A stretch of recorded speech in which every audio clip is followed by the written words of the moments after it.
There's one time in New Mexico, we was being pursued by 7 men.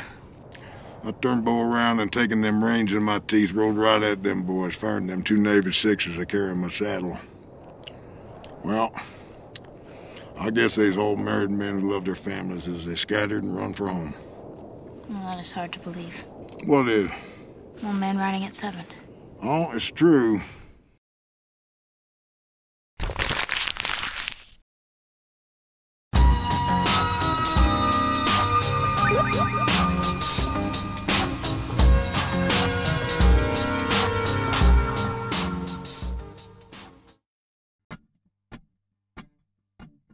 Gus est une série de BD francophones publiée chez Dargaud, écrite et dessinée par Christophe Blain, avec diverses collaborations pour l'aide à la mise en couleur.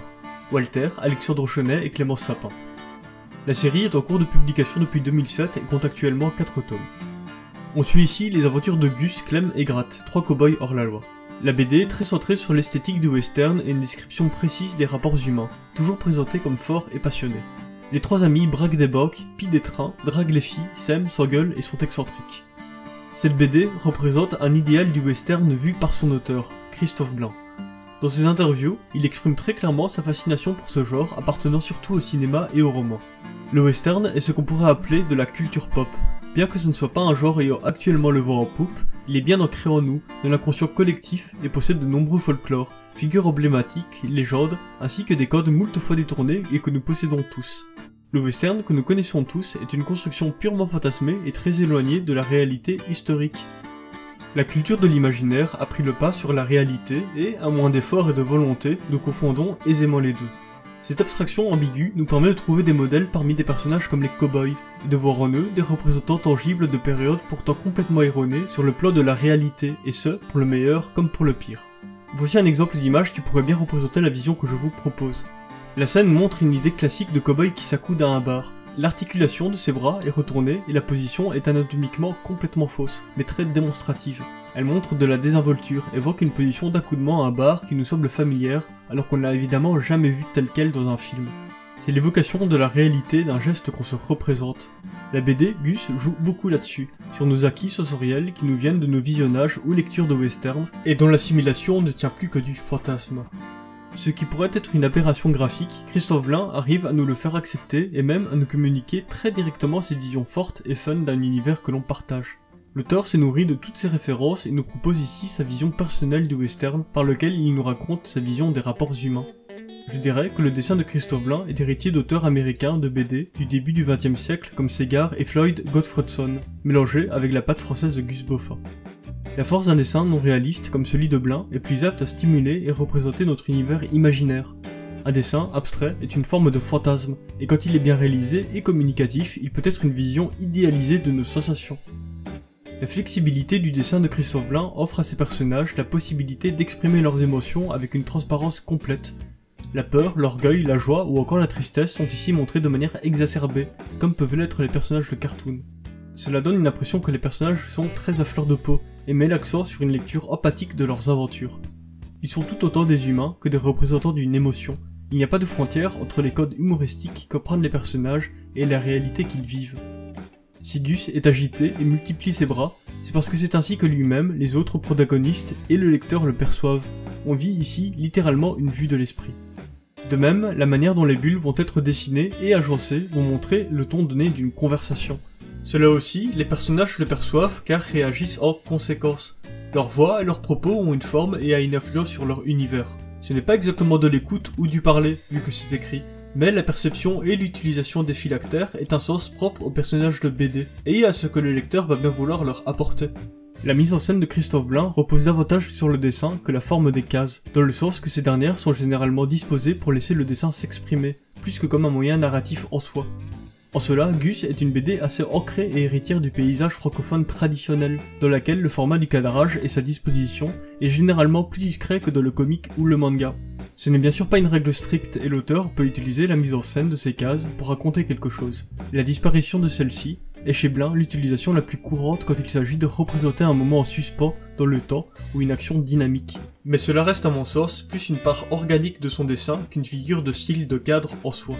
L'auteur se démarque donc dans le langage très permissif de son dessin, où peut se mélanger avec naturel une situation bien réelle et la vision du personnage qui la vit.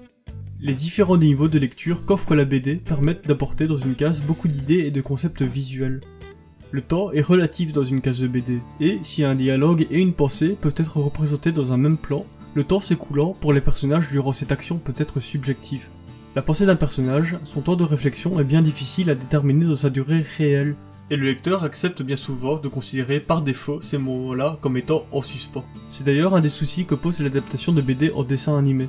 Dans une action rapide, la pensée des personnages doit être récitée par le doubleur, et le temps qu'on passe à l'écouter devient alors complètement tangible et peut donc manquer de cohérence temporelle, là où la lecture d'une BD offre beaucoup plus de latitude et dépend du lecteur. Cependant, la lecture de gauche à droite peut également montrer un écoulement dans le temps, le côté gauche se déroulant avant le droit. Une bulle de pensée, allant sur la droite de l'action, peut alors représenter une appréhension du personnage sur le futur. En plus de cela, la BD permet une simultanéité dans ces différentes actions. Lus séparément, la pensée et le dialogue ne s'interrompent pas et peuvent se dérouler dans le même temps et montrer un décalage de ton ou encore appuyer une sensation. Ainsi, les actions se succèdent ou se superposent selon la logique intrinsèque à la scène et ne demandent donc pas de rupture dans leur représentation, ce qui offre un moyen fluide pour exprimer des situations très différentes sans casser le rythme et permet à l'auteur de faire avancer activement un récit tout en étant dans l'introspection. Pour représenter un état émotionnel, on peut voir ici un détournement de code de BD bien connu, avec l'utilisation de symboles communs représentant un état et invisibles pour les protagonistes. L'auteur va pouvoir, à partir de cet élément acquis par les lecteurs, l'accentuer pour mieux représenter l'émotion de ses personnages. Ainsi, l'évolution de ce dernier peut être montrée par une série de symboles passant par différentes formes au fil des pages. Ici, il s'agit de montrer le sentiment de culpabilité de Clem. Une petite histoire se crée dans sa tête, sous forme de bulle de pensée, et se traduit un peu plus directement par une étoile de douleur, symbole très commun dans la BD. Puis, plus violemment, c'est un rêve angoissant qui s'installe, prenant une bonne partie de la page et surplombant le personnage situé plus bas. On peut noter que le fait que toutes les cases possèdent le même format, au gaufrier donc, accentue le fait que Clem est aussi bien dans un monde onirique que dans la réalité, sans transition de cadre. On retrouve ensuite Clem éveillé, et pour le lecteur, ce moment pouvait être en fin de compte aussi bien un rêve qu'une pensée excentrique de Clem, on ne sait plus bien où est la frontière. Une métaphore d'un cyclope prend finalement forme et poursuivra Clem le reste de la série, avec plus ou moins de discrétion. La proportion du dessin à représenter le monde intérieur et extérieur sans presque aucune distinction permet à l'auteur de non seulement leur donner une importance égale, mais aussi de réaliser des scènes où le personnage est plongé dans les deux mondes à la fois. Il peut vivre littéralement un moment de fantasme ou de rêve et ce sans transition. Par exemple, ici, Gus et Gratt font une prestation de chant dans le but de draguer des filles. Gus, à l'origine de ce plan, est plus manipulateur que son ami, et comme on peut le voir plus tard lors de ses parties de poker, ne pense qu'au but qu'il s'est donné et le fantasme qui en découle est le carburant de toutes ses motivations. Ici, il est visuellement montré comme dédoublant plusieurs fois son visage, concentré sur sa personne. Son ego et son fantasme finit complètement par prendre le dessus sur la scène en soi. Sûr de lui, il y est déjà. Gratt est quant à lui plus sobre que Gus, plus enclin à l'honnêteté. Il vit sa prestation et est pleinement concentré dessus. Comme le montre le chant qui l'entoure et ses gesticulations impossibles qui sont l'illustration directe du ton de la chanson, Fofolle et Guillerette. À la fin, bien qu'ils soient tous les deux acclamés, Gus est montré comme isolé, là où Gratt est entouré par son public et ne change pas de plan de réalité. Bon, il y aurait encore énormément de choses à dire sur cette série de BD très riche et très généreuse. Par exemple, même les couvertures appuient cet aspect du monde réel et du monde fantasmé. Elles représentent les personnages en situation de travail de leur activité de bandit. Donc quelque chose de bien réel et concret, tandis que chacun des titres représente à chaque fois un personnage qu'ils fantasment, une vision romancée de leur vie. Cette vidéo n'a pas pour but de passer en revue l'intégralité des caractéristiques de Gus, mais juste de proposer un point de vue d'analyse et de voir ce qui leur ressort d'intéressant. Les relations entre les personnages, leurs envies, leurs enjeux et leurs craintes se font tout écho mutuellement et donnent une réelle impression de vie et de palpable de cette fresque des relations humaines. Que cela soit par les dialogues, le dessin, la mise en couleur, tous des mots en fin de compte très vagues pour définir une BD. On découvre des petits liens tissés méticuleusement à chaque lecture et c'est une des forces de Christophe Blain. Je pense que cette cohérence solide provient aussi du fait que l'auteur nous propose vraiment une balade dans sa tête, dans sa manière d'appréhender le monde, et en plus via une digestion d'un type d'univers fort qu'il a pris le temps de se réapproprier. De manière générale, je conseillerais de lire toute la bibliographie de Christophe Blain, qui possède une véritable vision d'auteur, et l'ensemble de son œuvre forme un tout intéressant en soi, même dans ses collaborations. Dernière petite note, je n'ai pas trop pris en compte le 4ème tome de Gus pour faire cette chronique. Ce livre opère une cassure avec les 3 autres, pas très étonnant quand on sait qu'il s'est passé près de 10 ans avant sa parution, et de la proportion de cette série a vraiment montré une expression très directe de son auteur, en disant « on change ». J'aimerais juste dire que le 4ème volume montre une sorte de revirement du monde rêvé des personnages. Il y a beaucoup moins de bulles de rêverie, et le côté surréaliste et de fantasme intervient ici de manière plus cruelle, plus rude, avec moins de mansuétude.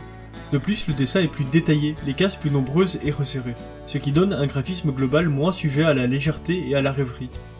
La vision d'auteur dont je parlais plus tôt consolide de toute manière ce livre avec les tomes précédents. Sa lecture ne se dénote donc pas négativement avec les tomes précédents, très loin de là même. Il y a ici comme une sorte de déconstruction du rêve, comme on a pu le voir en fait de l'histoire du film de western.